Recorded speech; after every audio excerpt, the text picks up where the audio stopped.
ওং স্থাপকায়শ্চ ধর্মস্য সর্বধর্মস্বরূপিণী অবতার বরিষ্ঠায় রামকৃষ্ণায় তে নমঃ। ঠাকুর, মা ও স্বামীজির চরণে শতকোটি প্রণাম। অন্যান্য ভক্তগণ ও প্রতাপ এদের সঙ্গে ঠাকুর বিভিন্ন ধর্ম আলোচনা করছেন এবং তাদের সঙ্গে কথা বলে চলেছেন। তিনি প্রতাপকে বললেন, দেখো, তোমাদের ব্রাহ্ম সমাজের লেকচার শুনলে লোকটার ভাব বেশ বোঝা যায়। এক হরিসভায় আমায় নিয়ে গিয়েছিল। সেখানে আচার্য হয়েছিলেন এক পণ্ডিত। সেই পণ্ডিতের নাম সামাধ্যায়ী। তিনি বলে কি জানো, ঈশ্বর নীরস, আমাদের প্রেম ভক্তি দিয়ে তাকে সরস করতে হয়। আমি তো এই কথা শুনেই অবাক হয়ে গেলাম। সেই সময় আমার একটা গল্প মনে পড়ল। একটি ছেলে বলেছিল, আমার মামার বাড়িতে অনেক ঘোড়া আছে, এক গোয়াল ঘোড়া। এখন গোয়াল যদি হয় তাহলে কখনো কি ঘোড়া থাকতে পারে? কখনো ঘোড়া থাকা সম্ভব নয়। সেখানে গোয়ালে গরু থাকাই সম্ভব। এরূপ অসম্ভব কথা শুনলে লোকে কি ভাবে? এই ভাবে যে সব বুজরুকি, মিথ্যে কথা, ঘোড়া টোড়া কিছুই নাই। একজন ভক্ত তখন বলে উঠলেন, ঘোড়া তো নাই, সম্ভবত গরুও নাই।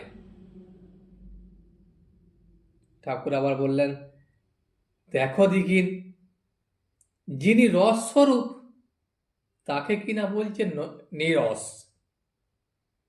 এতে এই বোঝা যায় যে ঈশ্বর যে কি জিনিস তা সে কখনো অনুভব করে নাই। ঈশ্বর সম্বন্ধে কোনো জ্ঞান তার নাই। তিনি অজ্ঞানী লোক। না জেনে শুনেই সে বক্তৃতা দিচ্ছে বা লেকচার দিচ্ছে। ঠাকুর প্রতাপকে আবার বললেন, দেখো, তোমায় বলি, তুমি লেখাপড়া জানো, বুদ্ধিমান, গম্ভীর আত্মা। কেশব আর তুমি ছিলে যেন গৌর নিতাই দু ভাই। লেকচার দেওয়া, তর্ক, ঝগড়া, বাদ বিসম্বাদ, এসব তো অনেক হলো। আর কি এসব তোমার ভালো লাগে? এখন সব মনটা কুড়িয়ে একেবারে ঈশ্বরের দিকে দাও। ঈশ্বরেতে এখন ঝাঁপ দাও। প্রতাপ বললেন, আজ্ঞে হ্যাঁ, তার সন্দেহ নাই। আমিও ভেবেছি এটা করাই আমার কর্তব্য। তবে এসব করা তার নামটা যাতে থাকে, কেশববাবুর নাম রক্ষা করার জন্য প্রতাপ এইসব কাজ করেন। এই কথা তিনি ঠাকুরকে বলিলেন।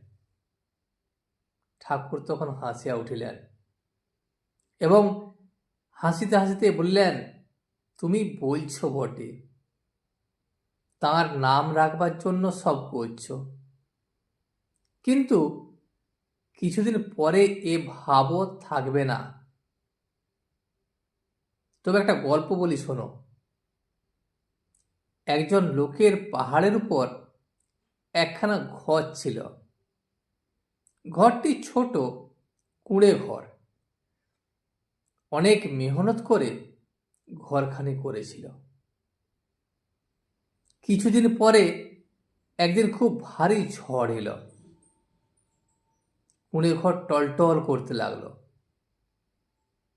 সেই ঝড়ে যেন ঘর আর রক্ষা করা যাবে না, সব উড়িয়ে নিয়ে চলে যাবে। তখন ঘর রক্ষার জন্য সে ভারী চিন্তিত হলো। তাই তো, এত বড় ঝড়, এতে আমার এই কুঁড়ে ঘরটা কিভাবে রক্ষা করব? তখন তিনি পবনদেবকে ডাকতে লাগলেন। হে পবনদেব, দেখো ঘরটি ভেঙো না, আমার এই ঘরটি সম্বল, তুমি এই ঘরটা ভেঙো না বাবা। পবনদেব কিন্তু শুনছেন না। ঝড়ের গতিবেগ আরো বেড়ে চলেছে। এদিকে ঘর মড়মড় করতে লাগলো। তখন লোকটা মনে মনে চিন্তা করল যে না, সাধারণভাবে হবে না, এটা ফিকির ঠাউরালো।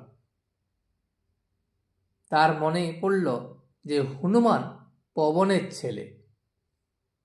যাই মনে পড়া অমনি ব্যস্ত হয়ে উঠল, বাবা ঘর ভেঙো না, হনুমানের ঘর, দোহাই তোমার। ঘর তবুও মড়মড় করে, কে বা তার কথা শুনে। অনেকবার হনুমানের ঘর করার পর দেখলে যে কিছুই হলো না। তখন সে বলতে লাগলো, বাবা এ লক্ষণের ঘর, এ লক্ষণের ঘর, তাতেও কিছু হলো না। তখন বলে, বাবা এ রামের ঘর, রামের ঘর, দেখো বাবা ভেঙো না, দোহাই তোমার। ঝড় তো কোনো মতেই কমে না, ঝড়ের গতিবেগ বেড়েই চলেছে। যখন তাতেও কিছু হলো না, ঘর মড়মড় করে ভাঙতে আরম্ভ করলো। তখন প্রাণ বাঁচাতে হবে, লোকটা ঘর থেকে বেরিয়ে আসবার সময় বলছে, যা শালার ঘর। প্রতাপকে বললেন, কেশবের নাম তোমায় রক্ষা করতে হবে না, যা কিছু হয়েছে জানবে সবকিছু ঈশ্বরের ইচ্ছায়। তার ইচ্ছাতে হলো, আবার তার ইচ্ছাতে যাচ্ছে, তুমি কি করবে?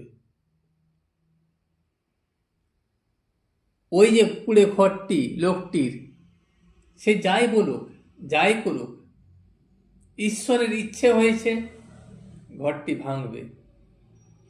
তো কোনো ফন্দি ফিকিরি সেখানে কোনো কাজে লাগলো না, ঘর ভেঙেই গেল। সেই রকম কেশবের জন্য তোমায় কিছু করার প্রয়োজন নেই, যা করার ঈশ্বরই করবেন, তার ইচ্ছাতে সবকিছু হয়। তোমার এখন কর্তব্য যে ঈশ্বরেতে সব মন দাও, তার প্রেমের সাগরে ঝাঁপ দাও। এই কথা বলিয়া ঠাকুর সেই অতুলনীয় কণ্ঠে মধুর গান গাইতে লাগলেন। ডুব ডুব ডুব রূপসাগরে আমার মন, তলাতল পাতাল খুঁজলে পাবি রে প্রেম রত্নধন। খুঁজ খুঁজ খুঁজ খুঁজলে পাবি হৃদয় মাঝে বৃন্দাবন। দীপ দীপ দীপ জ্ঞানের বাতি জ্বলবে হৃদে অনুক্ষণ। ড্যাং ড্যাং ড্যাং ড্যাঙায় ডিঙে চালায় আবার সে কোনজন। কবির বলে, শোন শোন শোন ভাব গুরুর শ্রীচরণ। এই পদটিতে আধ্যাত্মিক গভীরতা রয়েছে, যেখানে মনকে প্রেমরত্ন খুঁজতে গভীর সাগরে ডুব দিতে বলা হয়েছে এবং জ্ঞানার্জনের জন্য হৃদয়ে জ্ঞানের আলো জ্বালাতে উৎসাহিত করা হয়েছে। এটি একটি আধ্যাত্মিক গান বা কবিতা, যা কিছুই বলা হোক, যার অর্থ হল মনকে ঈশ্বরের সন্ধানে নিমগ্ন করতে হবে। এবং হৃদয়কে জ্ঞান ও প্রেম দিয়ে আলোকিত করতে হবে। ঠাকুর প্রতাপকে বললেন, গানটি শুনলে? লেকচার, ঝগড়া ওসব তো অনেক হলো, এখন ডুব দাও। আরে সমুদ্রে ডুব দিলে মরবার ভয় নাই। এই যে অমৃতের সাগর, মনে করো না যে এতে মানুষ বেহেড হয়। আবার মনে করো না যে বেশি ঈশ্বর ঈশ্বর করলে মানুষ পাগল হয়ে যায়। আমি নরেন্দ্রকে একবার বলেছিলাম। প্রতাপ তখন জিজ্ঞাসা করিলেন, মহাশয় নরেন্দ্র কে? ঠাকুর বলিলেন, ও আছে একটি ছোকরা, তুমি তাকে চেনো না। আমি নরেন্দ্রকে বলেছিলাম, দেখো, ঈশ্বর রসের সাগর, তোর ইচ্ছা হয় নাকি যে এই রসের সাগরে ডুব দি? আচ্ছা, মনে কর এক খুলি রস আছে আর তুই মাছি হয়েছিস, তা সেই খুলির কোনখানে বসে তুই রসটা খাবি? নরেন্দ্র তখন বলল, আমি খুলির কিনারায় বসে মুখ বাড়িয়ে খাবো। নরেন্দ্র এই কথা শুনে আমি তাকে আবার জিজ্ঞাসা করলাম, কেন? কিনারায় তুই বসবি কেন? সে বললে, বেশি দূরে গেলে ডুবে যাব, কারণ ছোট্ট মাছি সে যখন ওই এক খুলি রসের মধ্যে মাঝখানে পড়ে যাবে তখন হাবুডুবু খেতে থাকবে, এবং হাবুডুবু খেতে খেতে সে তার প্রাণ হারাবে। তখন আমি বললাম, বাবা, সচ্চিদানন্দ সাগরের সে ভয় নাই। এ অমৃতের সাগর, এ সাগরে ডুব দিলে মৃত্যু হয় না, মানুষ অমরত্ব পায়, সে অমর হয়ে যায় এই সাগরে ডুব দিলে। ঈশ্বরেতে পাগল হলে মানুষ কখনো বেহেড হয় না। ঠাকুর ভক্তদিকে বলিলেন, আমি আর আমার, এইটির নাম অজ্ঞান। যেমন ধরো না, রাসমণি কালীবাড়ি করেছেন, এই কথাই লোকে বলে, কেউ এটা বলে না যে ঈশ্বর করেছেন।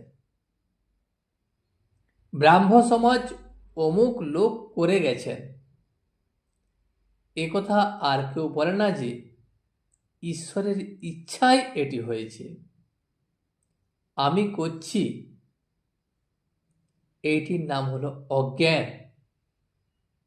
হে ঈশ্বর, তুমি কর্তা আর আমি অকর্তা, তুমি যন্ত্রী আমি যন্ত্র, তুমি আমায় যেমনভাবে চালাও আমি সেভাবেই চলি, তোমার অমতে কোনো কিছুই হয় না, তোমার ইচ্ছাতেই সব কিছুই ঘটে, এটির নাম হলো জ্ঞান। হে ঈশ্বর, আমার কিছুই নয়, এ মন্দির আমার নয়, এ কালীবাড়ি আমার নয়, এ সমাজ আমার নয়, সব তোমার জিনিস, এ স্ত্রী পুত্র পরিবার এ সব কিছুই আমার নয়, সব তোমার, সবই তোমার জিনিস, এর নাম হলো জ্ঞান। আমার জিনিস বলে এই সকল জিনিসকে ভালোবাসার নাম হলো মায়া, সবাইকে ভালোবাসার নাম দয়া। শুধু ব্রাহ্ম সমাজের লোকগুলিকে ভালোবাসি কি শুধু পরিবারদের ভালোবাসি, এর নাম মায়া। শুধু দেশের লোকগুলিকে ভালোবাসা, এর নামও মায়া। সব দেশের লোককে ভালোবাসা, সব ধর্মের লোকদের ভালোবাসা, এটি দয়া থেকে হয়, ভক্তি থেকে হয়। এই মায়াতে মানুষ বদ্ধ হয়ে যায়, ভগবান থেকে বিমুখ হয়। আর দয়া থেকে হয় ঈশ্বর লাভ। সুখদেব, নারদ এরা দয়া রেখেছিলেন। আর সাধারণ মানুষ তারা মায়াতে আবদ্ধ হয়ে আছে। এই মায়া কেটে যখন দয়া আসবে, তখন তাদের মধ্যে ঈশ্বর চেতনা জেগে উঠবে এবং ঈশ্বরের প্রতি তাদের অনুরাগ বাড়বে। ঈশ্বরের প্রতি তারা ব্যাকুল হবে এবং ব্যাকুলতায় তাদেরকে ঈশ্বরের কাছে পৌঁছে দেবে। আজ এই পর্যন্তই। ভিডিওটি শেষ পর্যন্ত দেখার জন্য আপনাকে অসংখ্য ধন্যবাদ। ভিডিওটি যদি আপনার ভালো লেগে থাকে তাহলে একটা লাইক, কমেন্ট এবং বন্ধুর সাথে শেয়ার করে দেবেন। সাবস্ক্রাইব করে পাশে থাকা বেল আইকনটি বাজিয়ে দেবেন, যাতে আপনাদের নতুন ভিডিওগুলি সর্বপ্রথম আপনার কাছে পৌঁছে যায়। জয় শ্রী রামকৃষ্ণ, জয় শ্রী রামকৃষ্ণ, জয় শ্রী রামকৃষ্ণ।